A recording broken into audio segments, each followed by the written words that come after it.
Eu sou o Dr. Douglas Lopes, apresentador do programa Fala Doctor. Quem está aqui comigo é uma psicanalista e psicopedagoga, a doutora Elisiane Perobelli. Ela veio de fora, ela vai falar de onde é que ela é. Mas nós vamos falar de um tema, saúde emocional. E nós precisamos saber mais sobre a saúde emocional, né, do ser humano, o que está acontecendo. Doutora Elisiane, seja bem-vinda ao programa Fala Doctor. É um prazer tê-la aqui e ainda mais de onde veio, né? Obrigada. Então, me chamo Elisiane Perobelli, né? Sou psicanalista, atuo em atendimento clínico já há 16 anos. Iniciei atendendo crianças quando eu atendia na área da psicopedagogia e fui ampliando a clínica justamente, Douglas, por ver essa necessidade. Eu percebia que quando o paciente chegava para mim, tinha toda uma família, um sistema adoecido e que eu poderia ir além, ajudar mais. Então, eu cheguei até a psicanálise, né? Hoje estou fazendo doutorado em psicanálise, também para abranger mais ainda e ajudar, então, né, a saúde emocional e mental. E de qual cidade tu veio? Eu sou de Tupanciretã, terra da Mãe de Deus. Viu só que maravilha? Uma cidade vizinha, né, que está aqui um representante, né, da área da saúde falando também para vocês. Então vamos falar sobre saúde emocional? Vamos lá. Como que ela está atualmente? Quais são os índices da melhor fase de saúde emocional e da pior fase de saúde emocional? Sim. São vários fatores que acabam muitas vezes fazendo com que a saúde emocional fique mais abalada, né? Vamos começar justamente pelas redes sociais, pelo nosso corre-corre do dia a dia, também o pós-pandemia. Tudo isso fez com que as pessoas ficassem reflexivas e acabassem adoecendo. Então nós vivemos, né, em um período que precisamos estar mais alertas, né? Que a gente precisa mais cuidar do nosso ser, realmente o nosso interior. Concordo plenamente contigo, né? A gente tem que começar a reaver situações nossas e até mesmo o que causou durante todos esses tempos, né? Até mesmo, né, não podemos esquecer da pandemia, que abalou um pouco a nossa situação emocional.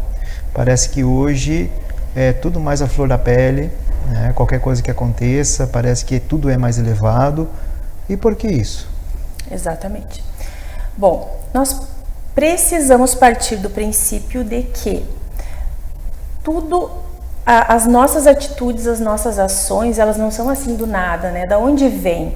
Então, a teoria psicanalítica, ela traz muito, né, o inconsciente, de onde vem. Então, o aqui e agora, ele só vai pegar aquele fio, vamos dizer, e fortalecer. Ou seja, se tu já tem um trauma, tem alguma coisa que tu não conhece, tu não sabe o que é, porque é trauma, né?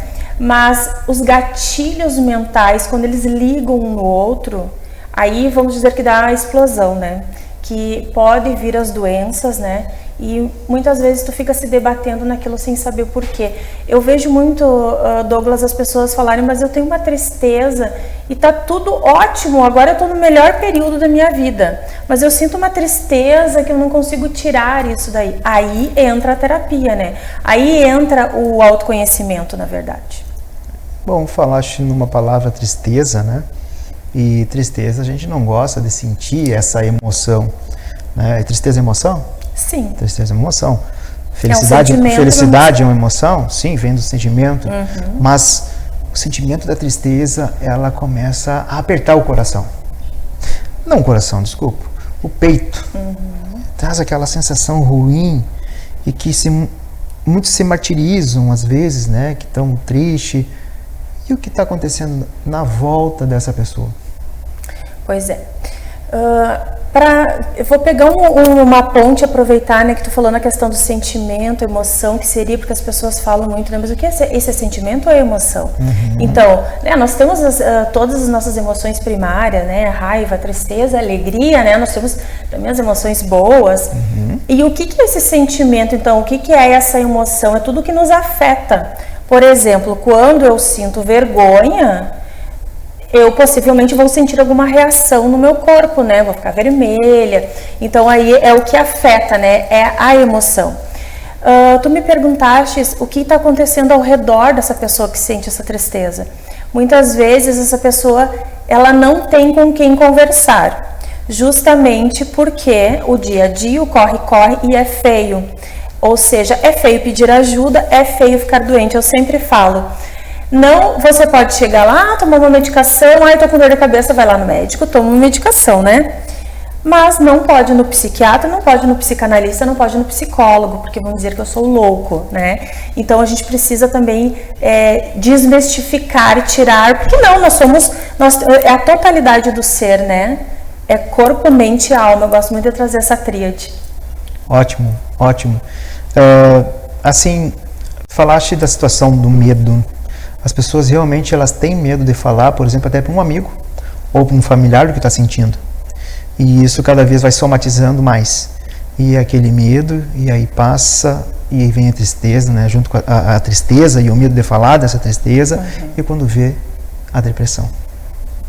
Porque essa pessoa, com certeza, ela está com bastante ansiedade. Exatamente. E tem o caminho que vai para uma depressão. Por vezes é tarde, mas aí aquele que está na volta, é importante perguntar, não é? Muito Porque importante. a gente tem que saber o nosso eu, a gente tem que nos conhecer. Até mesmo é difícil nos conhecer, né? Sim. Porque tem várias barreiras que fazem com que a gente não se conheça melhor. Tem a situação da teimosia, tem a situação, né, de barreiras que... eu não acredito que eu sou assim, mas eu sou assim.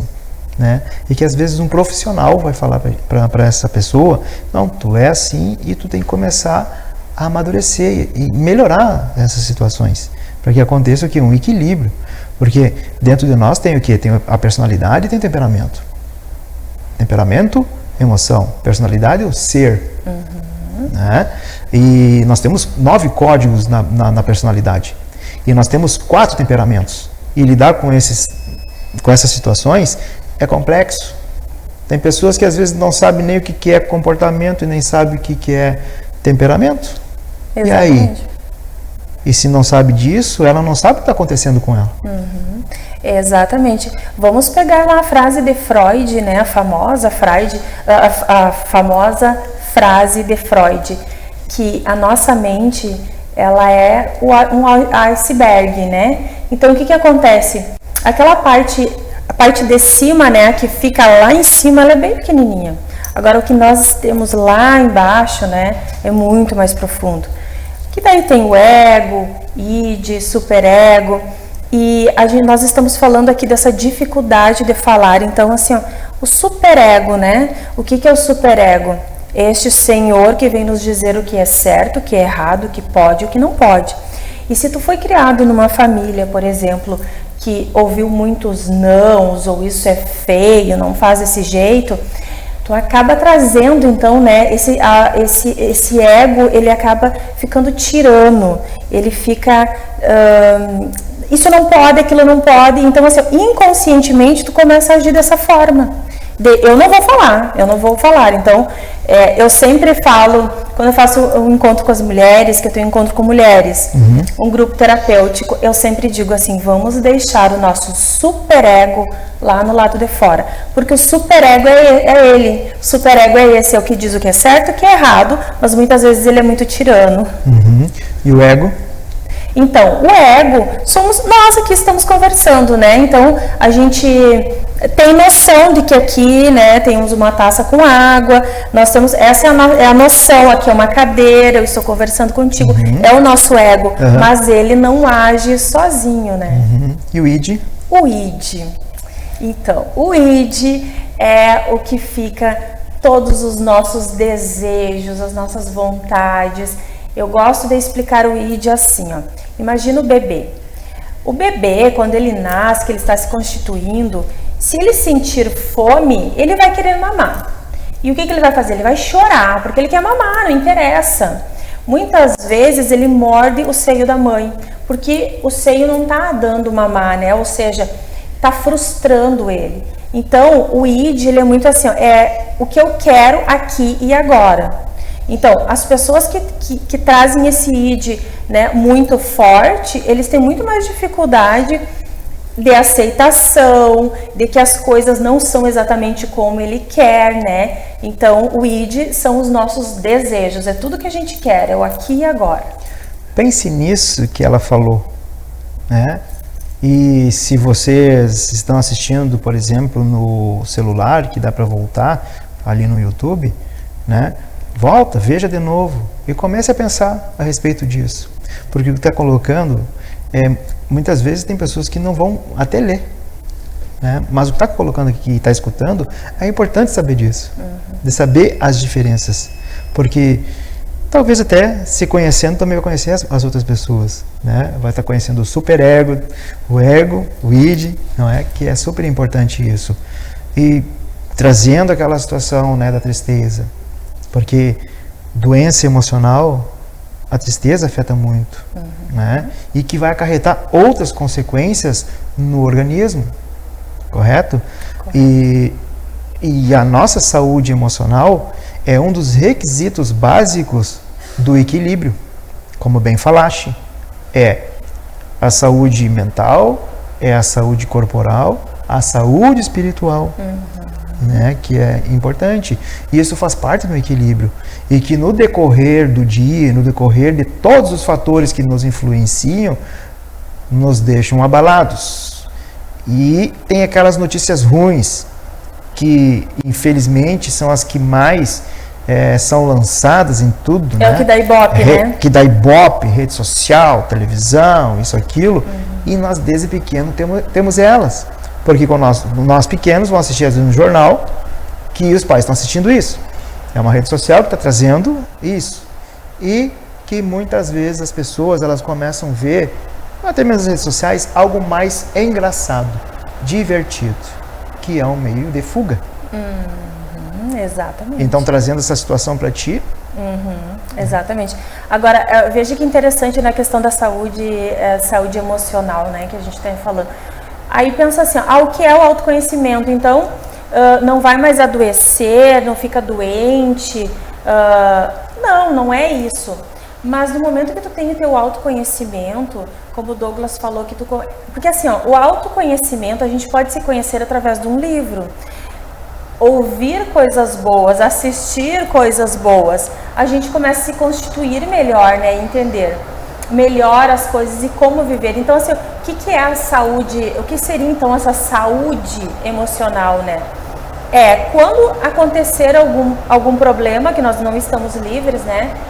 Coisas que acontecem do dia a dia, não é que isso não vai acontecer contigo e tu vai dizer, eu não tô nem aí para isso, não. Mas com certeza, ao invés de tu se desesperar, sair chutando a mesa ou destratando o colega, enfim, tu vai conseguir parar e pensar assim, bom, essa situação se apresentou para mim, e agora? O que eu posso fazer? Mesmo desta forma, o que eu posso fazer? Qual é o plano B? Então, é uma forma de tu se manter mais equilibrado, não que tu não vai se afetar, não vai sentir, todos nós temos sentimentos.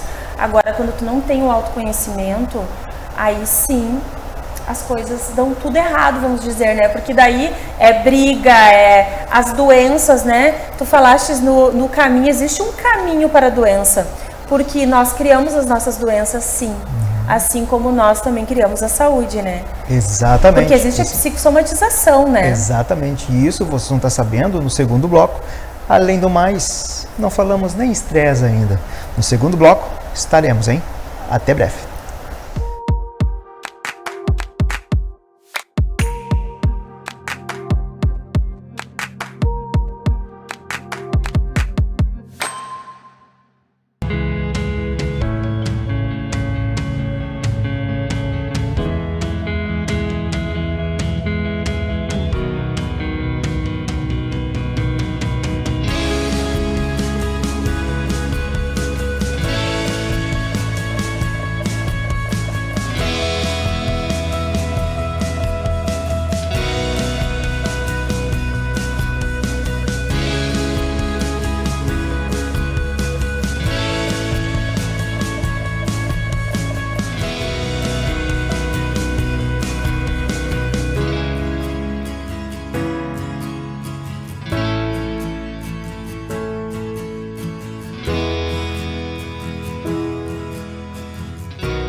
Voltamos então, falando sobre saúde emocional. E nós nem falamos ainda sobre estresse, né? Vamos falar um pouquinho de estresse? Vamos. Não é bom para a saúde emocional, né? Nem um pouco. Nem um pouco. Aí a gente já começa a falar até numa questão hormonal, né? Porque o estresse, ele não vai liberar hormônios bons, né? Pelo contrário. E então, aí começa a psicossomatização, né? Que eu gosto muito de trazer isso para o pessoal ficar bem atento, né? O que é então essa psicossomatização? Quando, por exemplo, eu sinto uma dor no estômago horrível, uma dor no estômago. As pessoas usam muito, eu fico nervosa, eu já sei, eu tô sentindo uma dor aqui. Aí vai no médico fazer exame, não tem nada no estômago, volta a fazer exame, não tem nada. Daí já começa, nossa, eu tô louco, ou as outras pessoas ao redor, tá se fazendo, não sente nada. Na verdade, a pessoa sente sim, é uma psicossomatização. E o estresse também baixa a imunidade, né? Então, baixando a imunidade, várias doenças podem vir junto. Exatamente, isso mesmo. Eu concordo com ela. Até mesmo porque quantas situações, por exemplo, que a gente está com uma dor, mas não é uma dor sensorial, sabe? Uma dor de barriga, uma dor na musculatura da perna, alguma coisa assim. É uma dor assim mais chata e que isso vai estressando a gente, né? E que dali a pouquinho não tô bem. E o não tô bem evita de sair em algum lugar, de estar com uma pessoa que tu gosta, né? Aquilo vai afetando muito, né? E muitas vezes tu não procura um lugar também legal para passar um pouco, um ambiente. Vamos falar sobre ambiente. Os ambientes que trazem uma saúde emocional melhor. Eu uso sempre a frase assim, não tá legal, vai tomar um café com a amiga, vai sair com a amiga, né? Com um amigo. Eu acho que os homens, eles fazem muito bem essa questão de o futebol, eu sair para tomar uma cerveja, é cultural, né? Felizmente as mulheres hoje também estão fazendo assim, né? Mas é muito importante. Nós precisamos mudar o nosso ambiente.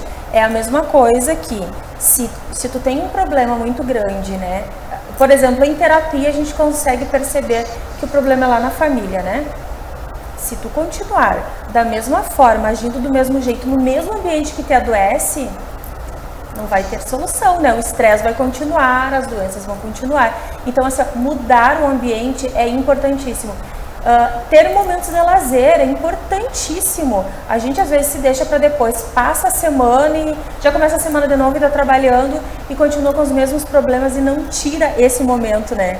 Esse momento de dar risada, simplesmente de dar risada, de conversar. E tu falou do café, eu vou falar do chocolate. Chocolate. Dopamina é o que nos traz um bem-estar, né? E, claro, duas situações, mas comer um chocolate, dividir um chocolate também faz bem. Não demais, né? Chocolatras, não demais. Mas é legal compartilhar um pedaço de chocolate, comer aquele chocolate, um cafezinho, né? Chocolate com café, não tem coisa melhor. Adoro. Adoro. Verdade. Os prazeres da vida, né? Estar bem consigo mesmo, com certeza vai estar levando algo de bom a um ambiente com pessoas. Quem quer uma pessoa rabugenta no seu grupo? Exatamente. Né? Os grupos também, eles escolhem quem vai entrar no grupo. E essa pessoa que está desequilibrada e ela tem a teimosia de não aceitar aquilo que deve ser tratado. E aí vem isso. Muitas pessoas, elas estão desequilibradas emocionalmente, não querem aceitar ajuda, né? Nem até mesmo uma ajuda de um familiar ou de um amigo. Escutem isso. Escute o familiar, escute o amigo, que você deve ir a um profissional, né? Um profissional que ele vai ajudar, ele vai trazer o melhor para ti e fazer com que a tua vida ela se torne mais tranquila, mais leve, porque se a gente for ver, a gente vai enxergar mais problema do que solução. Isso é fato. A gente encontra problema no trabalho, encontra problema dentro de casa, encontra problema na rua, encontra problema no país. Então, se somar tudo isso, a gente vai ter uma doença emocional só em pensar nisso. Só em pensar. E o profissional está aí para ajudar. Exatamente. E a questão assim, quando a pessoa não vê isso, ela projeta no exterior, que é exatamente o que tu está falando. Então, assim, num grupo, no grupo, na família, as pessoas estão dizendo, nossa, tu tem alguma coisa, algum problema contigo, tu tá diferente. Para um pouquinho e pensa, assim, ó, esquece um pouquinho, sabe, aquela questão do superego, né, não, mas eu... Não, para um pouquinho, vai para casa refletir, nossa, mais de uma pessoa falou, o que eu posso falar? O que eu posso fazer? Não é lá no grupo o lugar para te falar das tuas dores, não é, existe um profissional habilitado para isso, é o lugar que realmente tu pode chorar, tu pode falar, né, para encontrar as melhores soluções, mas também não é no grupo que tu vai lá projetar todos os teus problemas, porque daí a pessoa começa a achar que o problema é o mundo, né? Todo Exato. mundo tem A problemas. fuga, né? É, exatamente. É. E no teu dia a dia clínico, me conta alguma casuística aí. Adoro casos clínicos. Uhum. Olha, eu adoro meu trabalho, né? Adoro o que eu faço, porque assim, ó, eu muito mais aprendo com todas as pessoas que chegam até mim. Principalmente de ver o crescimento, o autoconhecimento, né? O autoconhecimento é tudo. As pessoas, eu já tive assim um caso que eu gosto muito de lembrar, que essa pessoa, quando ela chegou para mim, eu já conhecia ela, de outro tempo eu já conhecia ela, era uma menina alegre, normal. Quando ela chegou no consultório, ela estava irreconhecível, uma tristeza aparente, muito triste. Não conseguia nem falar, assim. Quando nós começamos a análise, ela começou a me contar a quantidade de medicação que ela já estava tomando.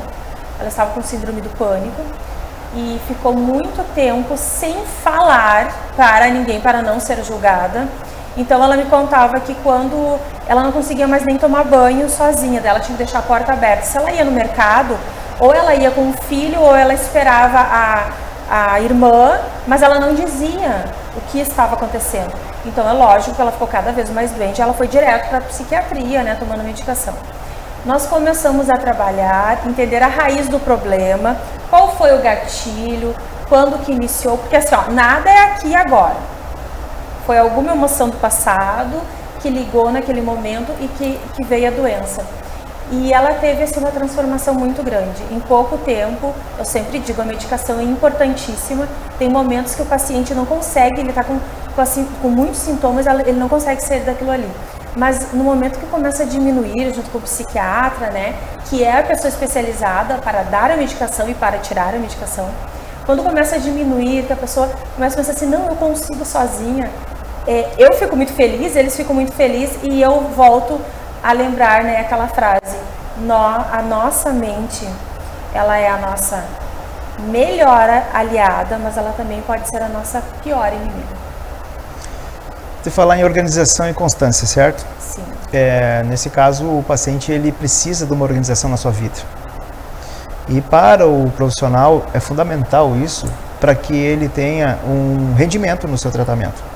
E a constância é firmar, né? Tratar aquilo como sendo a melhor opção para que ele possa pegar e ter uma vida, uma vida digna, vamos dizer isso aí. Então eu te digo assim que organização é fundamental. Fundamental, verdade, com certeza.